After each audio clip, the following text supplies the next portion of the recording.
वच में रूहों को राहत दे रहे हैं। मैं सदा तुम्हारे साथ हूं, बस मुझे याद करो। यही अंतिम मंत्र है, वशीकरण मंत्र है। तुम मेरी याद में मगन हो जाओ। हर रूह कह रही है, मेरा तो एक बाबा, दूसरा ना कोई।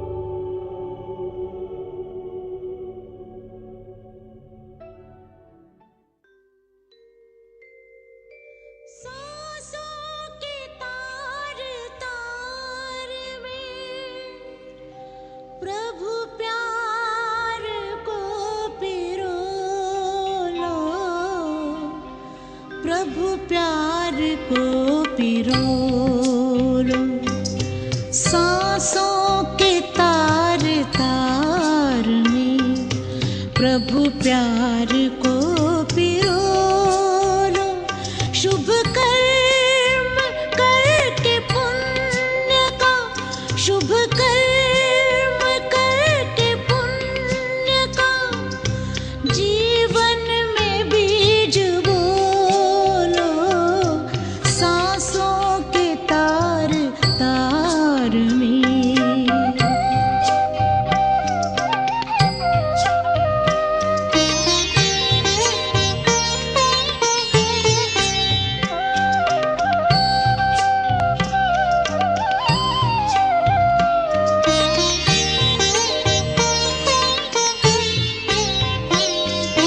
जीवन का एक एक पल अनमोल है खजाना, इनमें से एक पल भी नहीं लौट के है आना। आनंद रस से अपना अंतःकरण भिगो लो, अंतःकरण भिगो लो, सांसों के तार तार में।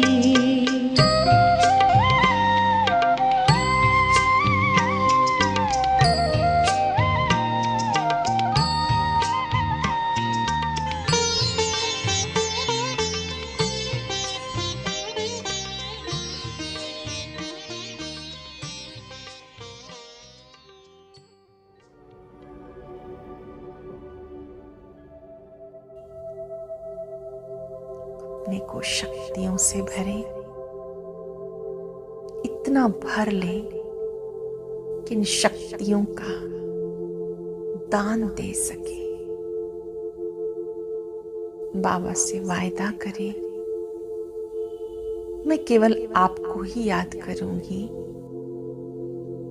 आपको ही देखूंगी, आपके साथ ही हर कार्य करूंगी। जो कुछ हो सब कुछ आप हो। अपना सच्चा चार्ट देकर मुझे आपके दिल तक नशीन बनना है। आप मेरे हो, मैं आपकी हूं। मैं जो हूं, जैसी हूं, आपकी हूं। मेरा तो एक शिव बाबा, दूसरा ना कोई,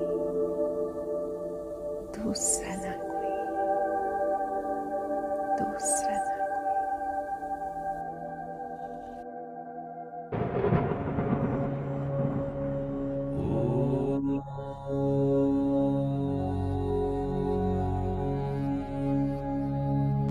मीठे बच्चे।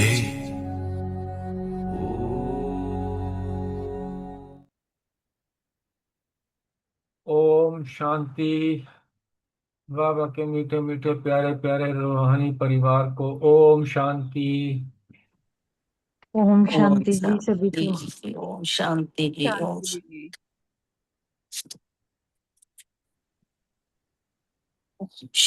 सांसों की तार तार में प्रभु प्यार को पिरो लो। कितना सुंदर गीत। उस गीत को मुरली में भी आता है कई बार। बहुत सुंदर है। आज बाबा ने वरदान दिया अपने प्रति व सर्व आत्माओं के प्रति लाफुल बनने वाले lawmaker so new word maker. बाबा ने कहा है कि अपने प्रति भी और दूसरों के प्रति भी जो बाबा ने हमें श्रीमत दी है उसके ऊपर चलने वाले, फिर दूसरों को भी चलाने वाले, नया वर्ड बनाने वाले, ये नाम रखा बाबा ने। नया वर्ड बनाना है तुमने, न्यू वर्ड मेकर भव। बहुत सुंदर हमारा नाम रख दिया बाबा ने। डिटेल बताया बाबा ने। जो स्वयं प्रति लाफुल बनते हैं वही दूसरों के प्रति भी लाफुल बनते हैं। जब तक हम खुद जो ला बाबा ने बनाया तो उस पर नहीं चलेंगे तो हम दूसरों को भी शिक्षा नहीं दे सकते। जो स्वयं ला को ब्रेक करते हैं वह दूसरों के ऊपर ला नहीं चला सकते। इसलिए अपने आप को देखो कि सवेरे से रात तक मनसा संकल्प में, वाणी में, कर्म में, संपर्क व एक दो को सहयोग देने व सेवा में कहाँ भी ला ब्रेक तो नहीं होता। बाबा ने कहा इसको चेक करो सुबह से लेकर रात तक। तुम्हारा संकल्प, तुम्हारी वाणी, तुम्हारे कर्म या किसी के साथ जैसे संपर्क में आते हो तो सहयोग देने में भी, सेवा में भी कहीं बाबा की श्रीमत का उल्लंघन तो नहीं होता। जो ला मेकर हैं वह ला ब्रेकर तो नहीं बन सकते। बाबा कहते हैं जो ला मेकर हैं वो ला ब्रेकर नहीं बन सकते। जो इस समय ला मेकर है बनते हैं वही peace maker, new word maker बन जाते हैं। बहुत सुंदर। पीस मेकर भी नाम बना दिया बाबा ने हमारा, न्यू वर्ड मेकर भी नाम रख दिया। आज बहुत सुंदर नाम दिए बाबा ने आज। आगे स्लोगन है कर्म करते, कर्म के अच्छे व बुरे प्रभाव में ना आना, यही है कर्मातीत बनना। कर्म भी करो और अच्छे व बुरे के प्रभाव में नहीं आओ, उसी को कहते हैं कर्मातीत अवस्था। ओम शांति। शुक्रिया बाबा, शुक्रिया मीठे मीठे परिवार का। ओम शांति। आज के मुरली से मान लिया,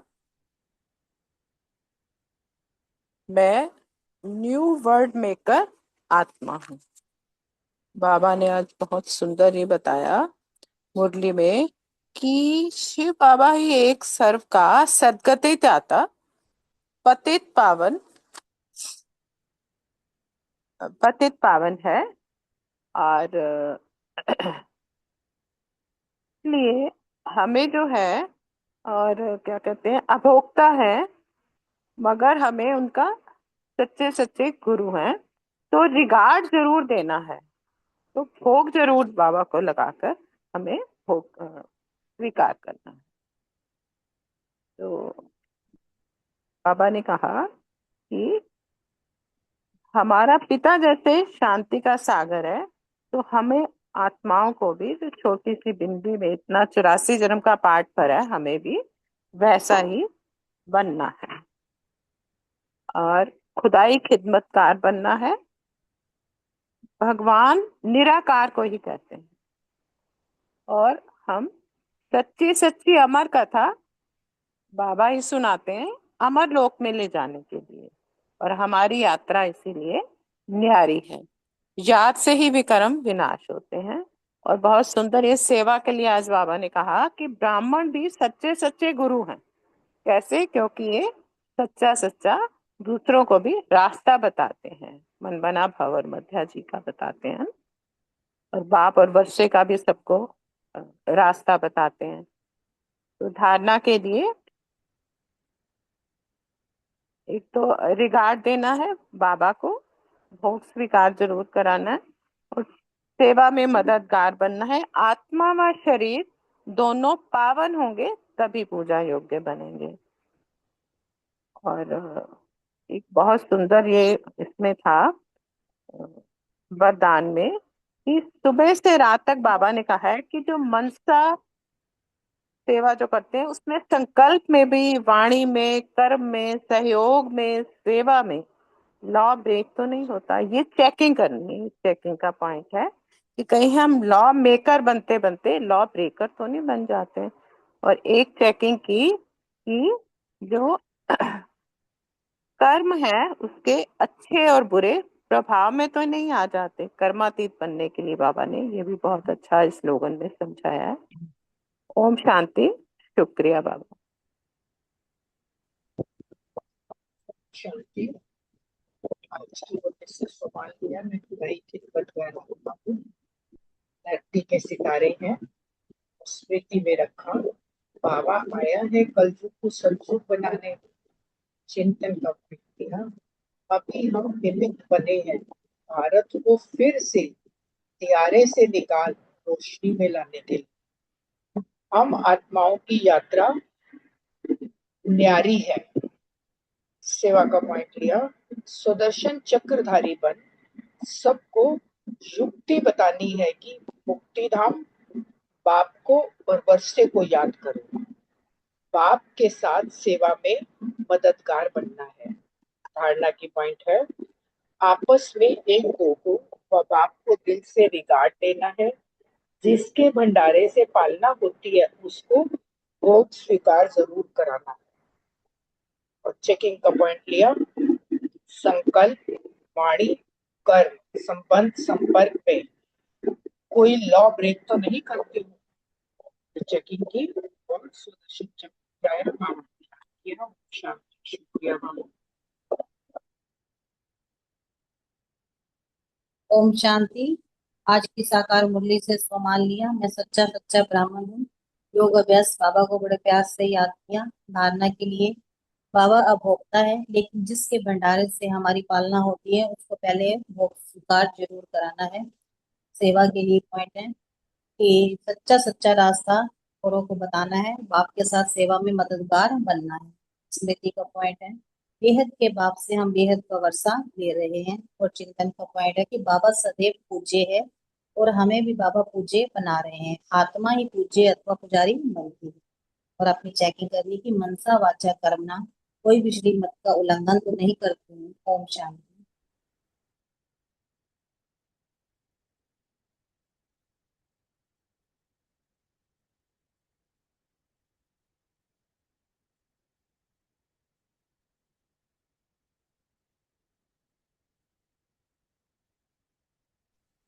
ओम शांति। आज की मुरली से सम्मान लिया, मैं खुदाई खिदमतगार आत्मा हूँ। योग अभ्यास बाबा को दिल से याद किया। मनसा सेवा की। धारणा, पूजने बनने के लिए खुदाई खिदमतगार बनना है। बाप के साथ सेवा में मददगार बनना है। जब आत्मा और शरीर दोनों पावन होंगे तो तब पूजा होगी। सेवा, खुदाई खिदमतगार बन सर्व की सेवा करनी है। चिंतन, अपने स्वधर्म में स्थित होकर आपस में प्यार से एक दो को ओम शांति को, यह भी एक दो को रिगार्ड देना है। स्मृति, ब्रह्मा द्वारा नई दुनिया स्वर्ग स्थापन करते हैं। जिस स्वर्ग का वर्षा लेने के लिए तुम आते हो, बाप तुमको युक्ति बताते हैं अथवा पुरुषार्थ कराते हैं। चेकिंग की कि क्या मैं सबका रिगार्ड करती हूँ, डिसगार्ड तो नहीं करती बस। ओम शांति। सबने कर लिया और किसी को करना है पॉइंट्स?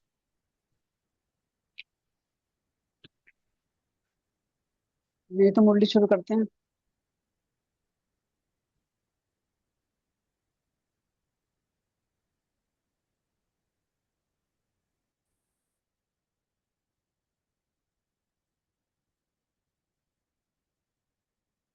थोड़ा सा पहला पार्ट लेते हैं।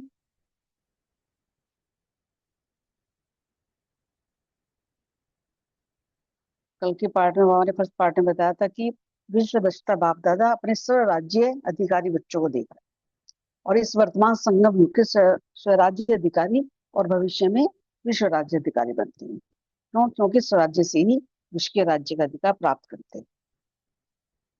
फिर बाबा ने कहा कि तो पहला स्वराज्य है, फिर आधा कल्प है विश्व राज्य अधिकार, और द्वापर से लेकर राज्य तो होता ही है, लेकिन विश्व राज्य नहीं स्टेट के राजा बनते हैं। फिर बाबा ने कहा कि स्वराज्य अधिकारी आत्माओं की जो विशेष नीति है, जैसे राजा अपने सेवा के साथियों को प्रजा को जैसे ऑर्डर करते हैं वैसा वो काम करते हैं, तो ऐसे बाबा कह रहे अपने तुम भी स्वराज्य अधिकारी आत्मा अपने योग की शक्ति द्वारा हर कर्म इंद्रिय को जैसा ऑर्डर करती है वैसा हर कर्म इंद्रिय आपके ऑर्डर के अंदर चलती है। फिर बाबा ने संस्कारों की बात की कि संस्कारों के वश नहीं, लेकिन संस्कारों को अपने वश में कर श्रेष्ठ नीति से कार्य में लगाते हैं और श्रेष्ठ संस्कार प्रमाण संबंध संपर्क में आते हैं, तो यह स्वराज्य नीति है। तो बाबा ने कहा था कि बेफिक्र बादशाह बेगमपुर के बादशाह, तो सबसे बड़े से बड़ा बादशाह है बेफिक्र बादशाह, और सबसे बड़े से बड़ा राज्य क्या है? बेगमपुर का राज्य। फिर बाबा ने बताया था कि जो स्वराज्य की नीति क्या रही, स्व पर राज्य, हर कमरेंद्र के ऊपर अपना अधिकार हो। अगर हमारी कमरेंद्र पर अधिकार नहीं है तो फिर हम हमारी कंट्रोलिंग पावर नहीं है, अगर नहीं है। फिर बाबा ने 3-4 चीजें बताई थी कि बुरा ना देखो, बुरा ना सुनो, बुरा ना बोलो और बुरा सोचो भी नहीं, क्योंकि पहले सोचना होता है, फिर बोलना होता है और फिर देखना होता है, तो इसलिए कंट्रोलिंग पावर रूलिंग पावर रखो।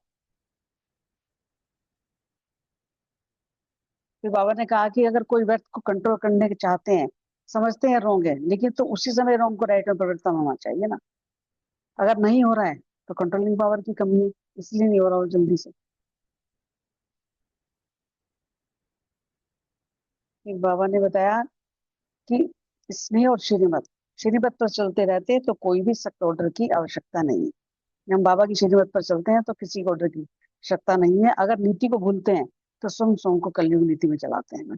तो विश्व के राज्य की नीति भी बहुत प्यारी है, वो बता रहे। तो बाबा ने नंबर 1 राज्य स्वराज्य बताया, फिर है विश्व राज्य। अब दूसरा पार्ट लेते हैं, जितना बताया था वैसे शोर भाई ने अच्छे से समझाया था। हाँ जी, सेकंड पार्ट में बाबा राजस्थान के राज्यपाल डॉक्टर एम चन्ना रेड्डी से मुलाकात कर रहे हैं और उनकी युगल भी होगी साथ में। तो वो उनको कह रहे हैं कि ईश्वरीय परिवार के प्यार का अधिकार किस विशेषता से प्राप्त किया। तो वो कह रहे बाबा के आशीर्वाद से। लेकिन बाबा ने क्या कहा कि आपकी भी एक विशेषता है, जिस विशेषता के कारण समीप आ सके, वो क्या है? भक्ति भी है और शक्ति भी है। तो आदि से अब तक जीवन में आगे बढ़ने का आधार जो है वो क्या है? आपकी हिम्मत है, क्योंकि गाया हुआ है हिम्मत बच्चे मधु के पास। फिर उन्होंने कहा कि मैं आत्मा बिंदु और बाप भी बिंदु, और जो ड्रामा में हो गया बीत चुका उसको फुल स्टॉप लगाना। तो 3 बिंदुओं का तिलक बाबा ने उनको बताया। फिर उन्होंने कहा कि सारा दिन सिर्फ एक शब्द याद रखो कि मेरा बाबा, तो मेरा कहने से अधिकार हो जाता है, तो आशीर्वाद का अधिकार स्वतः ही प्राप्त हो जाता है। तो ये तो सहज है ना उनका। फिर उन्होंने कहा कि फिर भी भक्ति में याद तो किया ना, तो याद का रिटर्न उन्होंने क्या दिया कि मौज में रहना। कृष्ण की भक्त है, उनकी युगल की बात कर रही हूँ, तो कृष्ण के राज्य में चलना है ना उन्होंने, तो ये सब आपको लेकर ही जाएंगे, कोई छोड़कर नहीं जाएंगे। फिर बाबा ने ग्रुप नंबर 1 से बात की, पर्सनल मुलाकात। बाबा ने कहा कि स्व स्थिति को ऐसा शक्तिशाली बनाओ जो परिस्थिति कभी भी नीचे ऊपर ना हो सके। अगर परिस्थिति नीचे ऊपर हो रही है, तुम्हारी स्व स्थिति जो है पक्की नहीं है। तो उन्होंने कहा कि भाग्य विधाता अपना बन गया ना, तो जब भाग्य विधाता के बच्चे बन गए तो इससे बड़ा भाग्य और क्या होगा। बस यही स्मृति सदा रहे कि भाग्य विधाता के बच्चे हैं। दुनिया वाले तो भटक रहे हैं, लेकिन बाबा हमें तो भाग्य का खजाना मिल गया ना। उन्होंने कहा कि एक जन्म में 21 जन्म की प्राप्ति हुई है हमें, तो यह कितना श्रेष्ठ हुआ ना हमारा। और प्राप्ति भी अविनाशी अखंड है, कोई खंडित नहीं कर सकता। इसलिए उन्होंने कहा कि अविनाशी बाप है और अविनाशी प्राप्ति है नहीं, तो स्थिति भी क्या रहनी चाहिए? अविनाशी रहनी चाहिए। तो बाबा ने कहा कि याद रखो कि मैं विघ्न विनाशक आत्मा हूँ। अपना ये टाइटल सदा याद रखना है, बाबा कह रहे। तो जब मास्टर सर्वशक्तिमान है, तो मास्टर सर्वशक्तिमान के आगे कितना ही बड़ा कुछ भी नहीं है, सब कुछ है ही नहीं, तो उसका प्रभाव नहीं पड़ेगा। फिर बाबा ने बताया कि सदा खुश रहने के लिए अनेक को मेरे को एक में परिवर्तन करो। अनेक जिससे हमने मेरे बना रखे हैं उसको एक मेरा बाबा में बस परिवर्तन कर दो। तो सदा सभी सदा खुश रहते हो, बाबा पूछ रहे हैं। तो सदा खुश रहने का सहज पुरुषार्थ कौन सा बताया बाबा ने? याद। याद में भी क्या याद रखना है? मेरापन सहज कर देता है। फिर मेरापन होता है तो मेरा सहज याद आ जाता है, इसलिए मेरे के अधिकार से याद करना है। यह है सहज विधि। फिर बाबा ने इसमें बताया कि खुशी की निशानी क्या है, प्राप्ति की निशानी क्या है? खुशी। तो खुश रहने वाले भी हो और खुशी बांटने वाले भी हो। तो बांटेगा कौन? इसके बाद स्टॉक होगा। अगर स्टॉक ही नहीं होगा तो क्या बांटेगा? तो बाबा कह रहे चेक करो कि तुम्हारा स्टॉक भरपूर है। तो बाबा ने कहा कि जब कोई परिस्थिति आती है तो कहते हैं ना, पता नहीं खुशी कहाँ चलेगी। ऐसा तो नहीं होता कहीं स्टॉक खत्म तो नहीं हो रहा है, भरपूर है ना। फिर बाबा ने बहुत अच्छी बात बताई कि संस्कारों को, ब्रह्मा बाप के संस्कारों को अपना संस्कार बनाना ही फॉलो फादर करना है। तो सदा अपने को विश्व परिवर्तक अनुभव करते हो? बाबा पूछ रहे हैं। तो परिवर्तन से विश्व परिवर्तन होगा। तो किस कैसे होगा? बहुत काल के अभ्यास से होगा। स्व परिवर्तन के आधार पर ही बहुत काल का राज्य अधिकार मिलेगा। अगर स्व परिवर्तन बहुत काल का चाहिए तो अगर अंत में स्व परिवर्तन होगा तो नहीं होगा ना ऐसे। फिर बाबा ने कहा है कि बहुत समय का जो पक्का पुरुषार्थ नहीं होगा तो वो कच्चा होगा। तो कच्चा पुरुषार्थ ही अपनी तरफ खींचेगा और रिजल्ट क्या होगी? कोई पास नहीं हो सकेंगे। इसलिए अभी से स्व परिवर्तन के संस्कार बनाओ और नेचुरल संस्कार बन जाए हमारे। फिर बाबा ने वही तीन शब्द बताए, निराकारी, निर्विकारी और निर्विकारी। यह है बाप, ब्रह्मा बाप के अर्थात ब्राह्मणों के संस्कार। तो ये संस्कार नेचुरल हो, निराकार तो हो ही ना, ये तो निजी स्वरूप है। बाबा कह रहे और कितने बार निर्विकार बने हो? अनेक बार बने हो ना। तो बाबा कह रहे ये ब्राह्मणों की विशेषता है, निरंकारी भी ब्राह्मणों की विशेषता है। अगर हम डिटेल में पढ़ते हैं ओनली तब बहुत सुंदर मुरली है आज की, स्वराज्य के ऊपर ही। तो आज ओम शांति। आज 12/11/1992 की मुरली है। भविष्य विश्व राज्य का अधिकार, आधार संगम युग का स्वराज्य। सेकंड पार्ट है। विश्व रचता बाप दादा अपने स्वराज्य अधिकारी बच्चों प्रति बोले। राजस्थान के राज्यपाल डॉक्टर एम चन्ना रेड्डी जी से मुलाकात कर रहे हैं बाबा। तो संगम युग के स्वराज्य अधिकारी होना, स्वराज्य मिला ना। अच्छा, तो अपने ईश्वरीय परिवार का इसने प्रैक्टिकल में देखा। इनसे बाबा पूछ रहे हैं यह ईश्वरीय परिवार के प्यार का अधिकार किस विशेषता से प्राप्त किया? तो उन्होंने बोला होगा कि बाबा के आशीर्वाद से। लेकिन बाबा ने कहा कि आपकी भी एक विशेषता है, जिस विशेषता के कारण समीप आ सकते। अब वो क्या है? भक्ति। भक्ति भी है और शक्ति भी है। और आदि से अब तक जीवन में आगे बढ़ने का आधार जो है वो है आपकी हिम्मत। गाया हुआ है ना, हिम्मत बच्चे मदद बाप। तो हर क्षेत्र में हिम्मत ने आपको सहारा दिया। जो हम अपनी एक हिम्मत का कदम बढ़ाते हैं और बाबा हमारे साथ 1000 कदम बढ़ के हमारे कार्य करता है। तो इसलिए हिम्मत के कारण बेफिक्र होकर आगे बढ़ो। तो इसी विशेषता को सदा साथ रखना। सदा अमृत वेले जब आंख खुले तो अपने को 3 बिंदु का तिलक लगाना। अब वो कौन सी? मैं आत्मा बिंदु हूँ, बाप भी बिंदु है, और जो ड्रामा में हो गया, बीत चुका, उसका भी स्टॉप लगाना। यह 3 बिंदु का तिलक सदा ही राज्य तिलक का अधिकारी बना देगा, बनाएगा बाबा कह रहे। तो अभी स्वराज्य, फिर विश्व का राज्य। भक्ति का फल तो मिलता है ना। तो भक्ति का फल क्या है? सहज मिलन। बाबा ने हमें चुना में मिलन करे हुआ। तो उनके युगल से बाबा कह रहे हैं कि बच्ची भी अच्छी मौज में रहती है, मौज ही मौज है ना। तो आपका आशीर्वाद चाहिए। तो उन्होंने बाबा ने कहा कि सारा दिन सिर्फ एक शब्द याद रखो, और वो क्या है? मेरा बाबा। तो मेरा बाबा कहने से ही अधिकार हो जाएगा। तो आशीर्वाद का अधिकार स्वतः ही प्राप्त होगा मेरा बाबा कहने से। तो कोई भी कार्य करो लेकिन ये याद रखो कि मेरा बाबा। करण करावनहार कौन? मेरा बाबा, और मैं करनहार। और बाबा का ये कार्य कर रही हूँ, ट्रस्टी होकर कार्य करो। तो ट्रस्टी को कभी कोई बोझ नहीं होता, ये सभी का अनुभव है। न बोझ होगा न भूलेंगे। फिर भी भक्ति ने याद तो किया ना। तो याद का रिटर्न क्या हुआ? मौज में रहना। जैसे हम अब संगम पर मौज कर रहे हैं ना, मौजों का युग है हमारा। तो उन्होंने, वो कृष्ण की भक्त होंगी तो कृष्ण की भक्त है, तो कृष्ण के राज्य में चलना है ना। तो अभी चलेंगी। पूछा उन्होंने तो इनका ये सब आपको लेकर ही जाएंगे, कोई छोड़कर नहीं जाएंगे। फिर भी दोनों के अच्छे विचार हैं, बाबा ने उनको कहा। अच्छा, फिर बाबा ए वक्त बाप दादा की अब पर्सनल मुलाकात है ग्रुप नंबर 1 से। स्व स्थिति को ऐसा शक्तिशाली बनाओ जो परिस्थिति कभी नीचे ऊपर ना कर सके। हमारी परिस्थिति नीचे ऊपर ना हो, हमें अपने आपको इतनी स्थिति में पक्का करना है अपनी स्थिति में। तो सदा अपने भाग्य के चमकते हुए सितारों को देखते रहते हो। भाग्य का सितारा कितना तेज चमक रहा है। जी बाबा, बहुत। सदा अपने भाग्य की गीत गाते रहते हो। हाँ जी बाबा। और क्या गीत गाते हैं? वहां मेरा श्रेष्ठ भाग्य। सभी कहते हैं ना ये। तो ये गीत सदा बजता रहता है। ऑटोमेटिक है या मेहनत करनी पड़ती है? ऑटोमेटिक है ना। हाँ जी बाबा।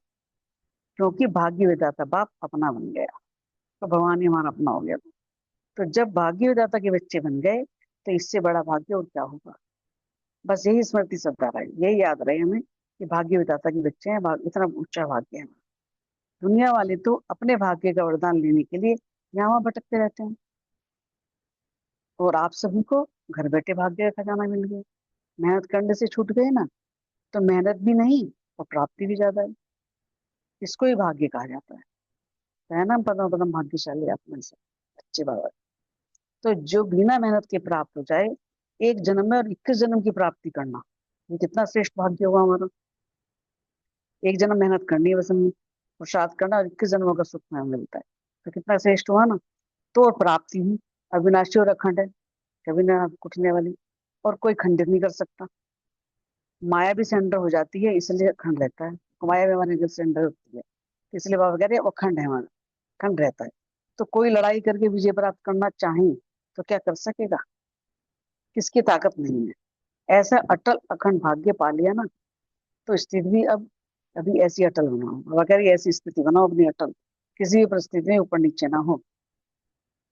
कैसी भी परिस्थिति आए, लेकिन अपनी स्थिति को नीचे ऊपर नहीं करो। अविनाशी बाप है और अविनाशी प्राप्ति है। जब हम ये याद रखते हैं ना, तो फिर हम स्थिति में संभल जाते हैं। तो स्थिति भी क्या करनी चाहिए? अविनाशी चाहिए ना। तो सभी निर्विघ्न हो, कि थोड़ा थोड़ा विघ्न आता है। विघ्न विनाशक गाए हुए हो ना, कैसा भी विघ्न आए। और कह रहे याद रखो कि मैं विघ्न विनाशक आत्मा हूँ। हम अपना मनसा सेवा भी करते हैं ना, मैं विघ्न विनाशक आत्मा हूँ।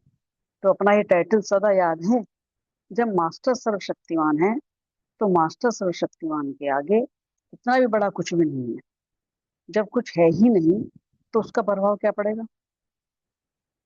फिर ग्रुप नंबर 2 से बात कर रहे हैं बाबा, कि सदा खुश रहने के लिए अनेक मेरे जो हैं उनको एक मेरे में परिवर्तन करो। सभी सदा खुश रहते हो? बाबा हम बच्चों से पूछ रहे हैं, सदा खुश रहने का सहज पुरुषार्थ कौन सा है? याद, बाबा की याद। और याद में भी क्या याद रखना है? सहज है। मेरापन सहज कर देता है, और मेरापन होता है तो मेरा सहज याद आता है। जब बाबा को मेरा बाबा कहते हैं तो याद होता है ना। तो मेरे के अधिकार से याद करना, यह है सहज बुद्धि। अगर खुशी कम होती है, तो उसका कारण ही है कि मेरे के अधिकार से पाप को याद नहीं किया गया। अगर खुशी कम हो रही है, तो बाबा ने कितनी अच्छी बात बोली, मेरे के अधिकार से मेरे पाप को याद नहीं किया। फिर ऐसे, क्योंकि याद में जो विघ्न डालता है, वो है ही मेरापन। अगर हमारा किसी वस्तु में या व्यक्ति में मेरापन है, तो फिर वो याद में विघ्न डालेगा। मेरा शरीर, मेरा संबंध, यही मेरापन विघ्न डालता है। इसलिए इस अनेक मेरे मेरे को एक मेरा बाबा में बदल दो, ये सहज निधि है। हाँ जी बाबा, मेरा तो बाबा है, दूसरा ना कोई है। मेरा बाबा संसार है। क्योंकि जीवन में सबसे बड़ी से बड़ी प्राप्ति है ही खुशी। अगर खुशी नहीं, तो ब्राह्मण जीवन नहीं। और ब्राह्मण जीवन का श्वास है खुशी, कि जब हम खुश रहते हैं तो हमारे फेस चमकता है, हमारा चेहरा, है ना। तो इसलिए सदा खुश रहो। बाप मिला था, सब कुछ मिला। खुशी गायब तब होती है, कब होती है? जब कोई अप्राप्ति हो। तो ब्राह्मण अर्थात सब कुछ मिला। जब एक ब्राह्मण जन्म मिला में, तो सब कुछ मिला। प्राप्ति की निशानी क्या है? खुशी। और खुश रहने वाले भी हो और खुशी बांटने वाले भी हो। हम तो सबको खुशी बांटते हैं ना। और बांटेगा कौन? जिसके पास स्टॉक होगा। जब हम खुद खुश होंगे, तभी तो हम दे पाएंगे ना। तो अपने लिए तो स्टॉक है, लेकिन दूसरे के लिए इतना स्टॉक जमा हो, दूसरे के लिए भी हो उतना स्टॉक जमा। तो सदैव अपना स्टॉक चेक करो, कितना भरपूर है, कि हम खुद भी खुश हैं और दूसरों को भी खुशियां दे रहे हैं। ऐसे तो नहीं कि अंदर ही अंदर से स्टॉक खत्म, माया खत्म कर ले, और आप समझते रहे कि अभी स्टॉक है, पता ही ना चले। तो जब कोई परिस्थिति आती है, तो कहते हैं कि पता नहीं मेरी खुशी कहाँ चली गई, क्यों चली गई। तो अंदर अंदर स्टॉक खत्म हो गया। तो सदैव ही अपना स्टॉक चेक करो कि भरपूर है। क्यों करना है चेक? क्योंकि माया को भी ब्राह्मण आत्माएं प्रिय लगती हैं। वो भी तो पूरा अपना दाव लगाती है ना। तो वो भी अपना बनाने का पुरुषार्थ नहीं छोड़ती। इसलिए हर समय खबरदार हो, होशियार रहना है माया से। गुरु नंबर 3 से बाबा बात कर रहे हैं कि ब्रह्मा बाप के संस्कारों को अपना संस्कार बनाना ही फॉलो फादर करना है। जो ब्रह्मा बाबा के संस्कार, सदा अपने को विश्व परिवर्तक अनुभव करते हो। विश्व परिवर्तन की विधि क्या है? और विधि बता रहे हैं कि स्व परिवर्तन से विश्व परिवर्तन। बहुत काल के स्व परिवर्तन के आधार से ही बहुत काल का राज्य अधिकार मिलेगा। थोड़े से अभ्यास से नहीं काम चलेगा। तो स्व परिवर्तन बहुत काल का चाहिए। अगर अंत में स्व परिवर्तन होगा तो विश्व परिवर्तन के निमित्त भी अंत में बनेंगे। तो फिर क्या होगा? तो राज्य भी अंत में मिलेगा। तो अंत में राज्य लेना क्या हुआ? क्या शुरू से लेना है? कि शुरू से लेना है? बाबा पूछ रहे हैं। अच्छा, लेना शुरू से है और करना अंत में है, ऐसा तो नहीं होना ना। अगर लेना बहुत काल का है तो स्व परिवर्तन भी बहुत काल का चाहिए। क्योंकि संस्कार बनता है ना, जब हम प्रैक्टिस करेंगे तभी तो होगा ना। तो बहुत काल का संस्कार न चाहते हुए अपनी तरफ खींचता है। कभी कभी कोई संस्कार होता है ना, बार बार हटाने की कोशिश करते हैं, मेरे साथ ही होता है, तो बार बार फिर आ जाता है। थोड़ा मेहनत करनी पड़ती है कभी कभी। तो जैसे अभी भी कहते हो कि मेरा ये पुराना संस्कार है ना, जैसे मैं कह रही हूँ, तो इसलिए नए चाहते हुए भी आ जाता है, आ जाता है। तो वह खींचता है ना। तो यह भी बहुत समय का पक्का पुरुषार्थ, नहीं होगा तो कच्चा होगा। अगर कभी कभी हो रहा है तो कच्चा पुरुषार्थ भी तो अपनी तरफ खींचेगा। और रिजल्ट क्या होगी? कोई पास नहीं हो सकेंगे ना। तो इसलिए अभी से स्वयं परिवर्तन के संस्कार बनाओ, पक्के बनाओ। बाबा का नेचुरल संस्कार बनाओ, मेहनत नहीं करनी पड़े। तो जो नेचुरल संस्कार होते हैं ना, उनके लिए मेहनत नहीं करनी पड़ती। स्वयं परिवर्तन का विशेष संस्कार क्या है? जो ब्रह्मा बाप के संस्कार, बच्चे के संस्कार। तो ब्रह्मा बाप ने अपना संस्कार क्या बनाया? जो साकार शरीर के अंत में भी याद दिलाया, जाने वाले दिन बाबा ने याद दिलाया कि निराकारी, निर्विकारी, निरहंकारी, ये है ब्रह्मा बाप के अर्थात ब्राह्मणों के संस्कार। ये हमें पक्के करने हैं, बिल्कुल कच्चा नहीं रहना है। तो ये संस्कार नेचुरल हो। निराकार तो हो ही ना, ये तो निजी स्वरूप है ना। और कितनी बार निर्विकार बने हो? अनेक बार बने हो। तो ब्राह्मण जीवन की विशेषता ये निरहंकारी। तो ये ब्रह्मा के संस्कार अपने में देखो कि सचमुच ये संस्कार बने हैं। चेक करो अपने आप में बार बार। ऐसे नहीं, ये ब्रह्मा के संस्कार है, ये मेरे संस्कार है। फॉलो फादर है ना, पूरा फॉलो फादर।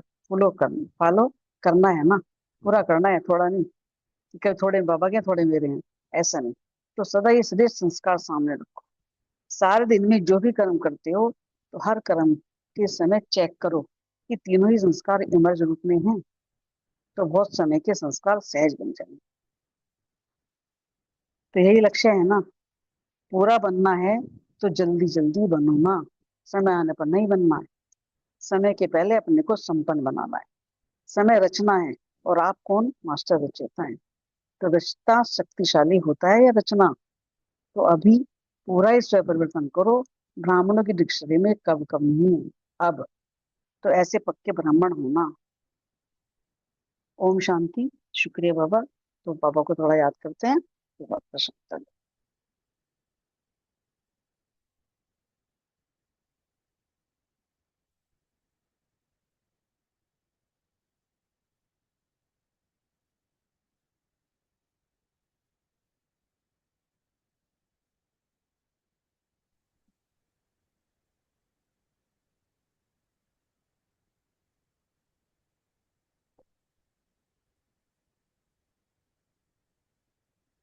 ओम शांति। पहला प्रश्न है, बाबा ने सारा दिन कौन सा शब्द याद करने को कहा? स्पष्ट कीजिए। मृत्यु बहन विनीता ने। ओम शांति। थैंक यू रितु बहन, बहुत सुंदर मुरली एक्सप्लेन की। वो एक ही शब्द है, बहुत ही अनमोल शब्द है हम सबके लिए। मेरा बाबा हम सबके दिल के करीब है। मेरा बाबा कहा तो जैसे बाबा के ऊपर हमारा राइट हो गया, अधिकार हो गया। और हम बात भी इतनी अथॉरिटी से करते हैं कि जैसे बाबा हमारा बिल्कुल अपना ही है, सगा ही है, और हम महसूस करते हैं कि वो मेरा ही है। तो अधिकार हो गया। तो आशीर्वाद का अधिकार तो ऑटोमेटिकली हमें संगम पर प्राप्त हो ही गया जब हमने बाबा को मेरा मान लिया। तो ये तो इतना इजी हो गया। 63 जन्मों की भक्ति का फल हमें बाबा के रूप में मिला है। और जिनकी भक्ति कम है तो उनका बाबा से मिलन भी सहज नहीं होता। हमारा बाबा से मिलन भी सहज इसीलिए हुआ क्योंकि हमने 63 जन्म खूब भक्ति की और इस जन्म में भी नौंदा भक्ति की, जहाँ तक याद है। और उसका फल बाबा से हमारा मिलन भी सहज हो गया और बाबा ने हमें दिव्य दृष्टि भी दे दी खुद को पहचानने के लिए। इसके लिए भी बाबा का आभार है, क्योंकि भक्ति में इनडायरेक्टली सही याद तो बहुत किया।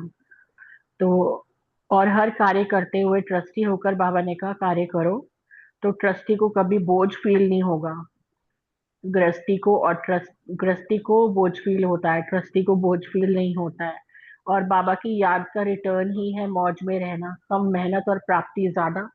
और ये हमने अपनी लाइफ में देखा भी है कि मेहनत लगी ही नहीं, कम क्या, कम मेहनत क्या, बिल्कुल मेहनत लगी ही नहीं, थी ही नहीं मेहनत, और प्राप्ति भी 100%। तो याद का रिटर्न मिला ना, मौज में रह रहे हैं। तो बाबा ने कहा कृष्ण के राज्य में चलना है, तो ये सब आपको लेकर ही जाएंगे, कोई छोड़कर नहीं जाएंगे। फिर भी बाबा ने कहा बच्चों के विचार बहुत अच्छे हैं। ओम शांति। Thank you. ओम शांति। बहुत अच्छी मुरली। और बाबा ने भी हमारे लिए बहुत इजी कर दिया, क्योंकि भक्ति मार्ग में भागा दौड़ी करके आए हैं और बाबा मिला और एक बार मेरा बाबा बोला तो काम कितना सहज और आसान हो गया। मेरा बाबा बोलते के साथ ही जैसे लगता है ना, अपने हक से जिस चीज को अपना हो, अब जब अपना घर होता है तो कितने अच्छे से सफाई करते हैं, अच्छे से काम करते हैं लौकिक का, क्यों? क्योंकि अपना घर है। अपने बच्चे को अच्छे से डांटते हैं, क्यों? क्योंकि मेरा बच्चा है। अब बाबा को मेरा कहा तो जो बाबा ने किया वो मैंने करना है, मतलब वो कितना सहज लगता है। बाबा ने कहा है ना चलो छोड़ो, बाबा ने बोला है ना फुल स्टॉप लगाना है, बाबा ने बोला है ना ये करना है, मतलब अंदर जो बाबा के नाम की, बाबा के वचनों की धौकनी सी जो अंदर थॉट्स हैं वो चलते रहते हैं और काम को कितना सहज कर दिया है। पहले भागा दौड़ी कितनी होती थी भक्ति में, अब ट्रस्टी होके कार्य कर रहे हैं। क्यों? क्योंकि कभी भी कोई बोझ नहीं होता। छोटा से भी कोई लौकिक में भी बात आ जाए या वैसे भी कुछ योग ना लग पाए या कुछ हो तो कोई बात नहीं, बाबा बैठा हुआ है, बाबा लगवा देगा। या हर चीज में बाबा के ऊपर समर्पित होते ही इतना हल्के हो जाते हैं। तो मेरा बाबा एक शब्द है कहने का, लेकिन ऐसा लगता है कि जैसे पूरा बेस है, पूरा आधार है। बाबा को सौंपते के साथ ही हम बहुत ही हल्के हो जाते हैं, यही बहुत बड़ी बात है। ओम शांति। बहुत सुंदर दोनों बहनों ने बताया, बहुत अच्छा। सही में नौदा भक्ति की है तभी तो बाबा मिले। अगला प्रश्न है कि स्व स्थिति को ऐसा शक्तिशाली बनाओ, अर्थात अनीता बहन और कविता बहन। ओम शांति। बहुत ही सुंदर मुरली, बहुत अच्छे से सुनाई रितु बहन। और मेरा बाबा का बहुत सुंदर दोनों बहनों ने बताया कि बाबा यहाँ कह रहे हैं हमारी स्वयं की स्थिति इतनी शक्तिशाली होनी चाहिए कि कोई भी परिस्थिति आ जाए, कैसी भी परिस्थिति हो, हमें ऊपर नहीं होना। वो तभी होगा जब हमारी स्थिति शक्तिशाली होगी। तो बाबा कहते हैं अपने चमकते हुए भाग्य के सितारे को देखते रहो, कितना श्रेष्ठ भाग्य हमें मिला है। वो भी किससे मिला है? स्वयं भगवान, भाग्य विधाता भगवान ने हमारा इतना श्रेष्ठ भाग्य बनाने की, श्रेष्ठ कर्म करने की कलम हमारे हाथ में दे दी। और भगवान से दिन रात हम वरदानों से पल रहे हैं। तो बाबा कहता है वहां मेरा शेष भाग्य का सदा गीत जो है ना तुम्हारे मन में ऑटोमेटिक बजना चाहिए। उसके लिए मेहनत नहीं करनी पड़ेगी, सोचना ना पड़ेगी मेरा भाग्य ये हो, नहीं, ऑटोमेटिक बाबा कह रहे हैं ये गीत बजता रहे, वहां मेरा श्रेष्ठ भाग्य, क्योंकि भाग्य विधाता भगवान ही मेरा बन गया। हम जब बच्चे ही भाग्य विधाता के हैं तो भाग्य तो हमसे दूर कहीं जा ही नहीं सकता ना। माँ बाप सबसे पहले किसका भाग्य बनाते हैं? बच्चों का ना। तो जब हम उसके बच्चे बन गए भाग्य विधाता के, तो फिर हमें इधर उधर भटकने की जरूरत ही नहीं है। हमें तो रोज हर रोज बाबा वरदानों से हमारी झोलियां भरता है, स्वमानों से झोली भरता है। आज बाबा ने कितना मतलब बोला उसमें साकार मुरली में कि मैं मीठे मीठे बच्चों मैं तुम्हारा सेवाधारी हूँ। तो मतलब जब बाबा ये बोलता है ना अंदर तक, मतलब कितना वो रूह जैसे कांप जाती है कि भगवान कितना निरंकारी है और अपने आप को कहता है मैं सेवाधारी हूँ, तो मुझे कितनी सेवा करनी चाहिए, है ना। तो वही बाबा कह रहे हैं कि दुनिया वाले तो भटक रहे हैं भगवान से वरदान लेने के लिए, जगह जगह धक्के खाते हैं। आपको तो घर बैठे ही सारा खजाना मिल गया, कोई मेहनत नहीं करनी पड़ी। तो इसीलिए बाबा कह रहे हैं अपने भाग्य के सदा गीत गाते रहो, वहां मेरा शेष भाग्य। ओम शांति। शुक्रिया बाबा। ओम शांति। शुक्रिया बाबा, शुक्रिया रितु बहन का जो इतनी अच्छी मुरली सुनाई, और अनीता बहन ने सारा एक्सप्लेन बहुत अच्छे से कर ही दिया। तो यहाँ पे मैं भी अपना पॉइंट रख देती हूँ कि स्वस्थिति को बाबा कहते हैं कैसा बनाना चाहिए ना। तो बाबा कहते हैं अपनी स्वस्थिति हमारी बहुत पावरफुल होनी चाहिए, बहुत शक्तिशाली होनी चाहिए। हमारी स्वस्थिति अगर पावरफुल और शक्तिशाली होगी ना, तो हमें कोई भी परिस्थिति ऊपर नीचे नहीं कर पाएगी। हम अपनी स्वस्थिति में स्थिर रहेंगे। तो बाबा कहते हैं कि इतना सुंदर भाग्य जो मैंने दिया है, आपको बच्चों को मिला है, तो भाग्य के चमकते हुए सितारे, तुम कितने लकी स्टार हो, है ना। कितना श्रेष्ठ भाग्य का सितारा हमारा चमकता है। तो क्यों ना हम अपने भाग्य के गीत गाएं कि हमें वाह क्या मिल गया, वाह मेरा बाबा, वाह वाह मेरा श्रेष्ठ भाग्य, वाह वाह मेरा परिवार, वाह। तो ये गीत बजता रहना चाहिए हमारे मन के अंदर, ऑटोमेटिकली ही बजना चाहिए। बाबा कहते हैं कि इसके लिए किसी चीज की जरूरत नहीं होनी चाहिए कि ये नगाड़ा बजना है या गीत बजना है। ये नगाड़े, ये गीत सदा ऑटोमेटिकली, हमारे श्रेष्ठ भाग्य के नगाड़े ऑटोमेटिकली बजने चाहिए। क्यों बजने चाहिए? क्योंकि भाग्य विधाता बाप ने हमें अपना बना लिया है, जिसको दुनिया ढूंढती है, इधर उधर धक्के खाती है, जिसके लिए इतनी नौदा भक्ति की है लोगों ने, और जिसके लिए इधर उधर यात्राएं करते हैं लोग। भाग्य विधाता बाप तो हमें घर बैठे ही मिल गया ना। तो हमारा कितना अच्छा भाग्य है, कितने हम लकी स्टार है कि हमें क्या मिला है। तो बस इसी चीज को अपने स्मृति में रखना है कि हम भाग्य विधाता बाप के बच्चे हैं, और हमें और क्या चाहिए। जब बाबा ही हमें मिल गया तो हमें सब कुछ मिल गया ना। दुनिया वाले तो वरदानों के लिए इधर उधर भटकते रहते हैं, हमें यहाँ से वरदान दे दो, हमारे सिर पे हाथ रख दो, है ना, हमें ये वरदान दो। लेकिन भाग्य विधाता जो है, वो हमें रोज घर बैठे ही देखो कितने सुंदर सुंदर वरदानों से सुशोभित करता है। हमें तो यहाँ वहां भटकने की दरकार ही नहीं है, और कहीं जाना भी नहीं पड़ता। आप तो घर बैठे बैठे ही आपको वरदानों से झोली भरता है। तो घर बैठे ही भाग्य का कितना बड़ा खजाना हमें मिला है, हमें कोई मेहनत करने की जरूरत ही नहीं है, कहीं जाने की भी जरूरत नहीं है। बाबा कहते हैं मैं तो तुम्हें घर बैठे ही अमृत वेले कितने भाग्य की, कितने तुम्हें वरदानों से भली भली भली फलीभूत करता हूँ। तो उसमें मेहनत तो कुछ करनी ही नहीं है ना, सिर्फ बाबा को याद करना है। बाबा को याद करने से हमें कितनी प्राप्तियां हो जाती हैं। तो इसको क्या कहा जाता है? हमारा भाग्य ही है ना। कि कितना श्रेष्ठ भाग्य है, जो बिना मेहनत किए हमें कितना कुछ प्राप्त हो रहा है। तो हम बहुत ही लकी स्टार आत्माएं हैं, जो बाबा हमें मिल गया, बाबा का प्यार हमें मिल गया, बाबा का वर्षा हमें मिल गया। ओम शांति। शुक्रिया बाबा। हाँ जी, बहुत सुंदर बताया अनीता बहन, कविता बहन, ओम बहुत सुंदर। शांति। हाँ जी बताओ। ओम शांति। मेरा क्वेश्चन भी यही है ना। विजय नहीं, भाई तीसरा है, चांस ले ले, अगला है। फिर मेरे को हाँ कर लो, थोड़ा कर सा लो, नहीं जाना है। कर लो जी, नहीं, कर लो, कर ओम शांति।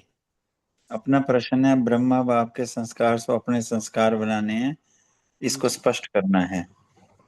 जैसा कि हमें यहाँ सम्मान भी दिया गया है कि आप विश्व परिवर्तन का अनुभव करने वाले विश्व परिवर्तक हो, और विश्व परिवर्तन की जो विधि है वो बड़ी सरल है, स्व परिवर्तन से ही विश्व परिवर्तन।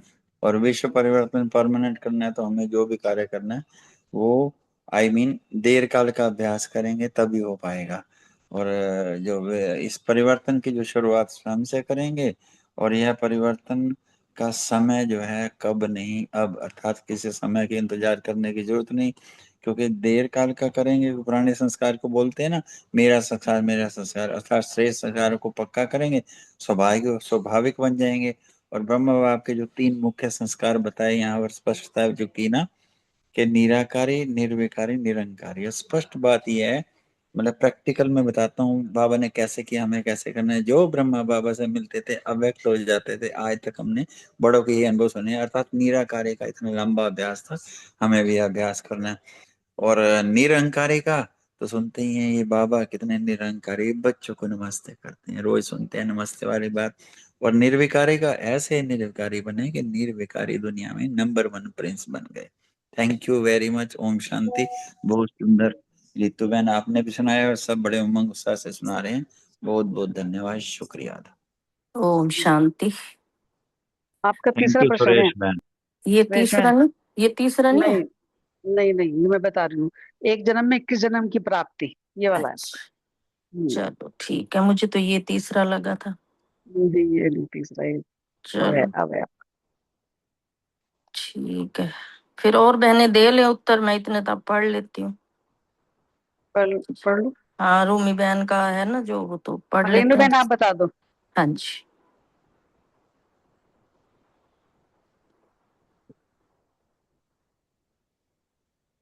रेणु बहन है। हाँ जी, ओम शांति। मैं हाँ बोलूं? हाँ बोलो, आप बोलो रेणु बहन। हाँ जी। हम्म, एक जन्म में 21 जन्म की प्राप्ति, मना इसका, इसके लिए बाबा ने कहा कि जब भाग्य विधाता के बच्चे बन गए तो इससे बड़ा भाग्य और क्या होगा। तो सदा यही स्मृति रहे कि हम भाग्य विधाता के बच्चे हैं। इस एक जन्म में 21 जन्म की प्राप्ति करना तो कितना श्रेष्ठ भाग्य हो गया ना। और प्राप्ति भी अविनाशी है और अखंड है, कोई खंडित कर ही नहीं सकता। माया भी सरेंडर हो जाती है, इसलिए अखंड रहता है। तो ऐसा अटल अखंड भाग्य पा लिया तो अभी स्थिति भी ऐसी अटल बननी चाहिए ना। कैसी भी परिस्थिति आए लेकिन स्वस्थिति ऊपर नीचे ना हो। अविनाशी बाप है, प्राप्तियां भी अविनाशी हैं, तो स्थिति भी अविनाशी चाहिए ना। तो बाबा ने कहा कैसा भी विघ्न आए सदा यही याद रखो कि मैं विघ्न विनाशक आत्मा हूँ, मास्टर सर्वशक्तिवान हूँ। मास्टर सर्वशक्तिवान के आगे कितना भी बड़ा कुछ भी नहीं है। जब कुछ है ही नहीं तो उसका प्रभाव भी पड़ नहीं सकता। तो सदा यही स्मृति स्वरूप में बने रहो। Thank you. ओम शांति। हाँ जी रेणु बहन, बहुत अच्छा बताया आपने।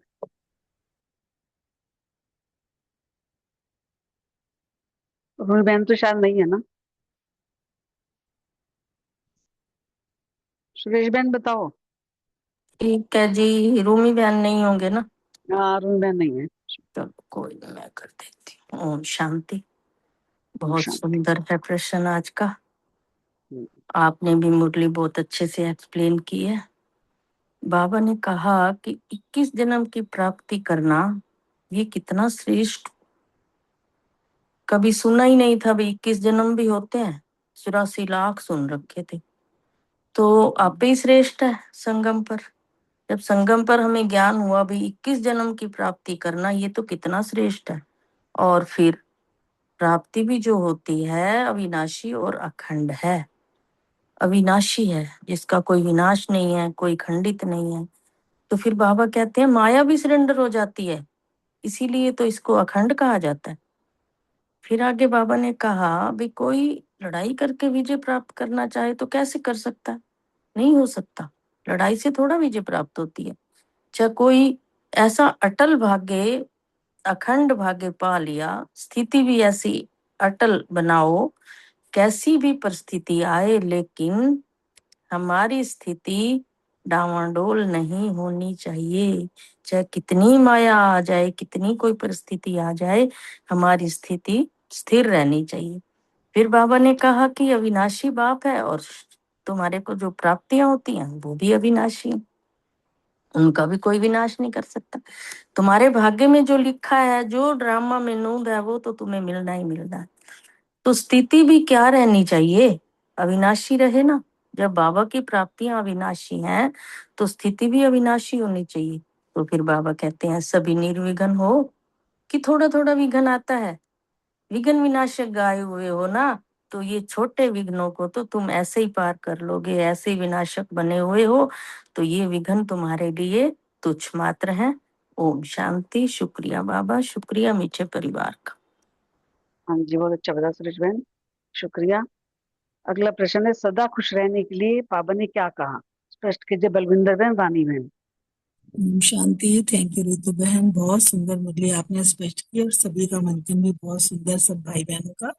बाबा ने कहा सदा खुश रहने के लिए, बाबा ने कहा अनेक मेरे को एक मेरे में परिवर्तन करो। सिर्फ ये कहो कि मेरा बाबा, बाबा ही मेरा संसार है। और सर्व संबंध जब हमारे बाबा से होते हैं तो हम सदा खुश रहते हैं। और याद करना भी जो है हमें सहज हो जाता है, क्योंकि जब हम मेरा मेरा करते हैं ज्यादा तो फिर दुखी होते हैं। तो जैसे हम मेरा बाबा कहते हैं तो हमारी खुशी बढ़ जाती है, क्योंकि बाबा ही हमारा संसार है। और बाबा को ही हम जब प्यार से याद करते हैं, सर्व संबंधों का सुख हम बाबा से लेते हैं। तो बाबा ने यही बोला कि अगर हम बाप को याद नहीं करते और बाकियों को याद करते हैं तो फिर ये मेरापन जो है ना, दूसरों से जब हम मेरा शरीर मेरा संबंध, तो ये मेरा मेरा जो है वो हमारे पुरुषार्थ में जीवन में विघ्न डालता है। तो बाबा ने यही बोला कि अनेक मेरे मेरे को एक बाबा में परिवर्तित कर दो। ये बहुत सहज विधि है और जीवन में खुशी भी इसी से आती है, जब हम एक बाबा से ही सारा संबंधों का रस लेते हैं, बाबा को ही अपना संसार बनाते हैं। बाबा ने कहा अगर खुशी नहीं तो हमारा ब्राह्मण जीवन नहीं, क्योंकि ब्राह्मण जीवन का श्वास ही है खुशी और सेवा। जब हम खुश रहते हैं तो हम सेवा भी खुश होकर करते हैं। तो बाबा ने कहा कि जब हमें बाबा ही मिल गया तो हमें सब कुछ मिल गया ना। तो अब जब दाता ही हमारा हो गया तो कोई भी ऐसी वस्तु नहीं है जो हमारे पास नहीं है। तो हमारे बाबा ने से जो इतनी प्राप्तियां हुई हैं उसकी निशानी भी क्या है, खुश, हम सदा खुश रहते हैं। बाबा ने हमें इतना भरपूर कर दिया गुण ज्ञान शक्तियों खुशी से, तो हम खुशी बांटने वाले हैं और खुश रहने वाले भी हैं। बाबा ने बोला खुशी बांटेगा वही जिसके पास स्टॉक होगा, जिसके पास जो होता है वही तो दूसरे को बंदा देते हैं ना। तो इसीलिए बाबा ने बोला अपने पास इतना स्टॉक जमा करो कि हम दाता के बच्चे हैं और सबको देने वाले हैं। तो जब हम देने वाली स्थिति में रहते हैं तो हम सदा खुश रहते हैं।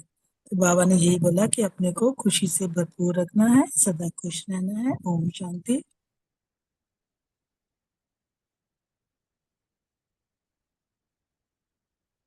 जी रानी बहन। रानी बहन नहीं है। अच्छा ठीक है, बहुत अच्छा बताया वृंदर बहन। सही में ब्राह्मण जीवन का श्वास ही खुशी है। अगला प्रश्न है, ब्राह्मण जीवन का श्वास है खुशी। रमनी भाई है, रमनी भाई तो है, रजनी बहन भी नहीं है, रमनी भाई भी नहीं अच्छा, रजनीगंध नहीं है। अच्छा, ओम है। नहीं। शांति। चलो, हाँ जी सबको स्वागत करना हो, रिगार्ड देना हो, तो बाबा ने कहा ओम शांति, अपनी स्वधर्म में स्थित होकर। तो बाबा ने आज कहा ब्राह्मण जीवन का श्वास है खुशी। तो बाबा ये चाहता है हम एक पल भी दुखी ना हो, हल्का सा भी दुख की लहर टच ना करे हमारा मन को कोई भी कारण से। तो हालांकि दुनिया दुख की दुनिया, असार दुनिया है ना, टेंशन की दुनिया, वो तो भरा हुआ है। लेकिन मैं ब्राह्मण बना तो खुशी मेरा जीवन में हर पल दिखाई दे, मतलब अपने को अनुभव करें, चाहे सामने वाले देख पाए नहीं देख पाए। तो अपने अंदर खुशी कैसे आएगा, बाबा ने बोला इसमें प्राप्ति से खुशी होती है हमेशा। जिसको अप्राप्ति हो दुख की, उसको दुख आएगा, क्योंकि हमको भगवान मिल गया तो उससे बड़ा प्राप्ति कुछ नहीं हो सकता। साथ में भगवान का संपत्ति, सुख शांति प्रेम सब चीज अविनाशी संपत्ति ज्ञान मिल गया तो हमको पता चल गया। तो अविनाशी खुशी, हमारा अविनाशी संपत्ति से अविनाशी खुशी होती है। बाबा ने कहा ये स्टॉक जो है ना, खुशी का माया चुरा लेती है। तो चुरा ना ले, इसलिए हमेशा चेकिंग करते रहना चाहिए कि माया चुरा ना ले, तो क्योंकि माया चुरा लेगी तब दुख आता है।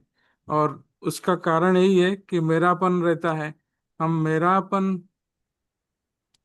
जब मेरा करते हैं, मेरा बाबा हो तब तो खुशी है, मेरा दूसरे चीज हो, विनाशी चीजों में दुनियावी चीजों में, तो खुशी भी विनाशी हो जाती है। तो इसीलिए बाबा ने कहा मेरे को तेरे में परिवर्तन करके हम सदा खुशी रहेंगे, क्योंकि ब्राह्मण जीवन ही खुशी का जीवन है और प्राप्तियों से संपन्न जीवन है।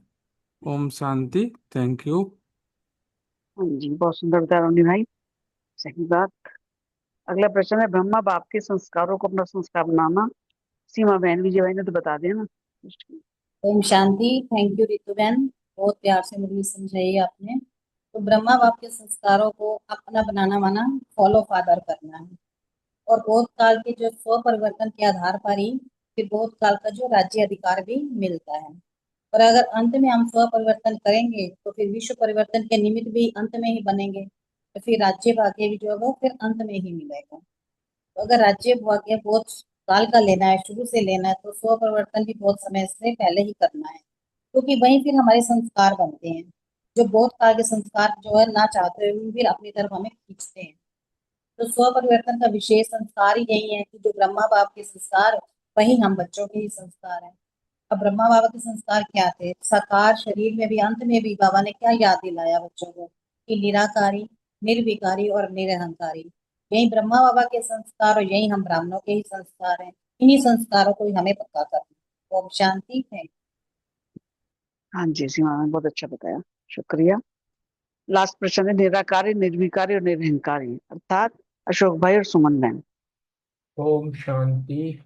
थैंक यू रितु बहन। बाबा के माँ वाक्य तो है बहुत खूबसूरत। बाबा ने जो आज निराकारी, निर्विकारी, निरहंकारी, हम सबको मालूम है 18 जनवरी 1969 को जब बाबा अव्यक्त हुए थे तो उन्होंने अंतिम जो महावाक्य उच्चारे थे अपने बच्चों के लिए, वो यही थे, निराकारी, निर्विकारी, निरंकारी भव। और इन तीन शब्दों के दिव्य वरदान से ही उन्होंने जो बच्चे थे उनके अंदर रूहानी शक्ति भर दी थी। संगम युग पर स्व परिवर्तन के लिए हमें इन तीनों ही शब्दों में जो है, तीनों ही चीजों का जो है, निराकारी, निर्विकारी, जो तीन स्थितियां बाबा ने हमको दी हैं, यही हमारे पुरुषार्थ का सार है। और यही हमको अपने जीवन में स्व परिवर्तन के लिए तीनों चीजों को करना है। वैसे अगर ध्यान से देखा जाए तो पूरे ज्ञान का, बाबा का जितना भी ज्ञान है पूरा का पूरा इन तीन शब्दों के चारों तरफ ही घूमता है। इसलिए हमें इन तीनों को बड़े गहराई के साथ समझना पड़ेगा। निराकारी, निराकारी अर्थात देह अभिमान, जो शरीर का भान छोड़कर स्वयं को शुद्ध आत्मा समझना। ये सदा याद रखना कि मैं भौतिक शरीर नहीं हूं बल्कि एक ज्योति बिंदु आत्मा हूं, अपने मतलब सोल कॉन्शियसनेस में।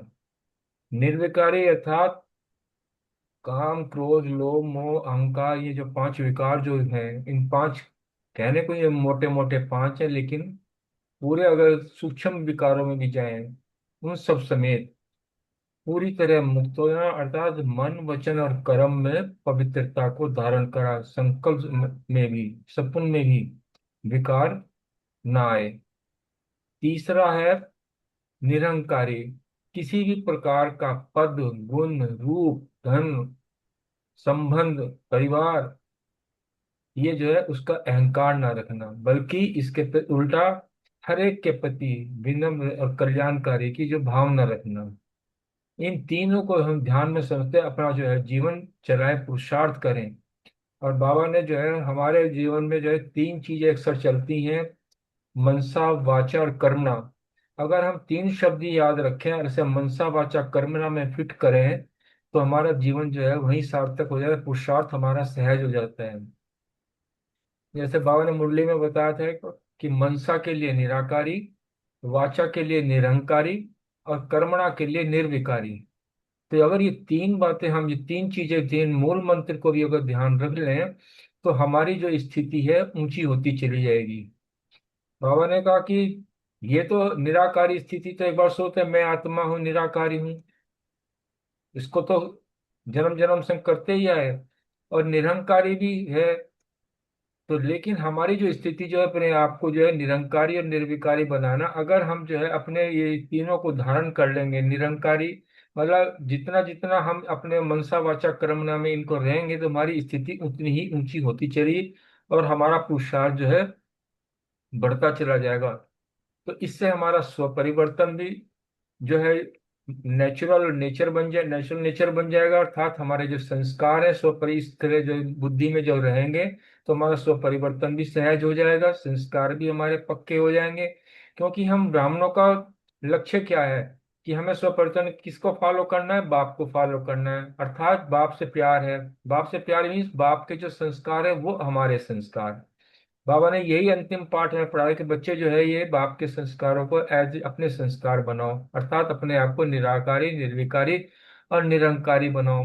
तो इस प्रकार जो है ब्राह्मण जीवन की जो विशेषता जो है ये यही है, तीन शब्दों में ही हमारी। इसलिए हर समय जो है कर्म करते हुए भी चेक करो क्या मेरे जीवन में ये तीनों संस्कार इमर्ज रूप में हैं।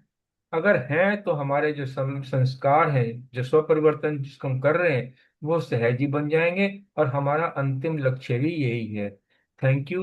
ओम शांति। ओम शांति।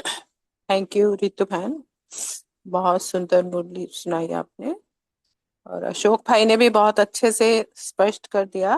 तो निराकारी, निर्विकारी और निरअहंकारी, ये तीन जो है ब्रह्मा बाप ने हमें बच्चों को संस्कार ये बताए कि ये नेचुरल हो जाने चाहिए ये संस्कार, क्योंकि ये मेरे ख्याल से हाईएस्ट स्टेज के लिए ये तीनों संस्कार हैं और इनका लाइव एग्जाम्पल ब्रह्मा बाबा हमारे सामने थे। क्योंकि उनकी कितनी हम बातें सुनते हैं कि जैसे निराकारी का एग्जाम्पल है, तो हम खाली ये नहीं कि भाई मैं आत्मा हूँ वाला पार्ट, बाबा ब्रह्मा बाबा की कितनी सुना भी है कि कई बार लोग उनके पास आते थे किसी इंटेंशन से भी, तो उनके सामने जब आते थे तो उनकी आत्मिक स्थिति ऐसी रहती थी कि वो बात ही भूल जाते थे करना, इतनी और उनकी शुभ भावना भी इतनी होती थी, उनकी स्थिति से ही इतने अनुभव लोगों को हो जाते थे कि वो एग्जाम्पल बने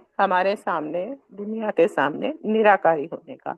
इसी तरह से निर्विकारी, इस तरह से निर्विकारी भी बाबा के बच्चों को बनना है कि जो विकारों से परे रहना है। विकार क्या है? लौकिक ये संबंध, मोह, माया, जो ये चीजें हैं, इनसे एकदम परे रहना है। करण करावन हार बाबा और निमित्त बन के हर चीज में कार्य करेंगे तो निर्विकारिता आएगी। और निरअहंकारी का भी एग्जाम्पल ब्रह्मा बाबा का भी बताते हैं ना कि उन्होंने हमेशा बच्चों को आगे रखा, हमेशा सब कुछ कर करा के हमेशा बच्चों को आगे रखा। तो वो हमारे लिए एक एग्जाम्पल थे और हमें उनको ही पूरा पूरा फॉलो करना है, क्योंकि उनसे अच्छा हमारे लिए कोई एग्जाम्पल है ही नहीं।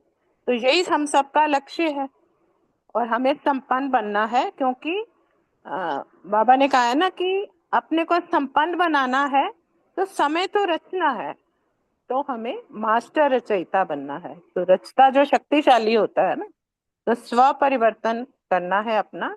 ब्रह्मा बाबा को एग्जाम्पल लेके ये तीनों निर्विकारी, निरहंकारी और जो है निराकारी, ये तीनों को फॉलो करना है ब्रह्मा बाबा को। ये तीनों गुण संस्कार अपने में लाने हैं, तभी हम संपूर्ण बन सकते हैं। ओम शांति। शुक्रिया बाबा, शुक्रिया, सबका शुक्रिया, आपका भी शुक्रिया। बहुत सुंदर संबंधन है अशोक भाई, बहुत अच्छे से बताया। अब ओवर टू अशोक भाई, सबका शुक्रिया बहुत बहुत, सबने बहुत अच्छा मंत्र सुनाया। बाबा का शुक्रिया उनकी सांस बहन, बाबा का बहुत बहुत शुक्रिया, परिवार का सबसे शुक्रिया। सब समय निकाल के इकट्ठे होते हैं, बहुत खुशी होती है। चलो बाबा का गीत बड़े प्यार से सुनते हैं।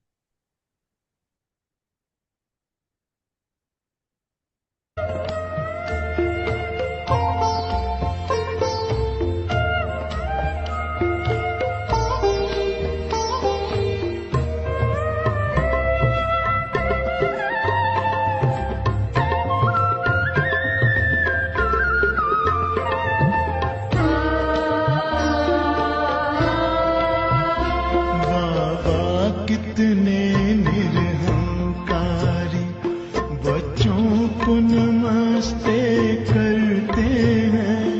बाबा कितने निरहंकारी बच्चों को नमस्ते करते हैं। सारा जग जिनको याद करे, सारा जग जिनको याद करे, वे याद प्यार हमें देते हैं।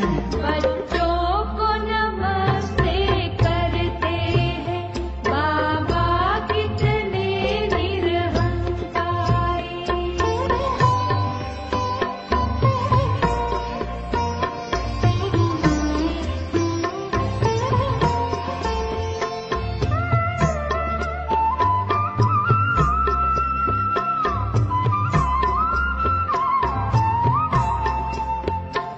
बाबा मेरे सबसे महान, संसार आपके हाथों में, पर आपने खुद को सौंप दिया है हम बच्चों के हाथों में। मुझसे आगे हो तुम बच्चों, मुझसे आगे हो तुम बच्चों, कह कर के उमंगे भरते हैं। बच्चों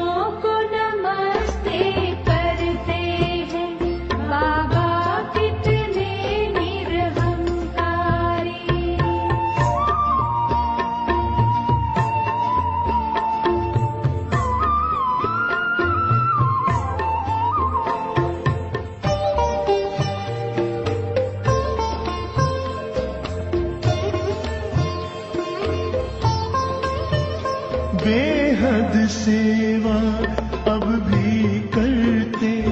बाबा है आपकी बलिहारी, कहते हैं आप मैं बच्चों का आज्ञाकारी, सेवाधारी।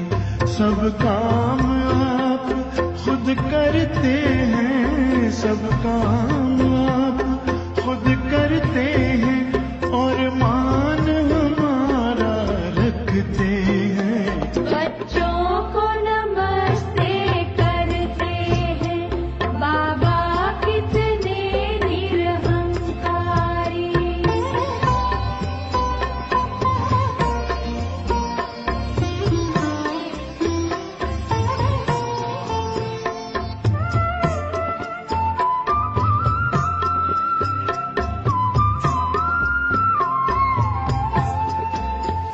हैं आप दया सिंधु बाबा, दिल में जो हमें समा देते, शिक्षा देते, शक्ति देते।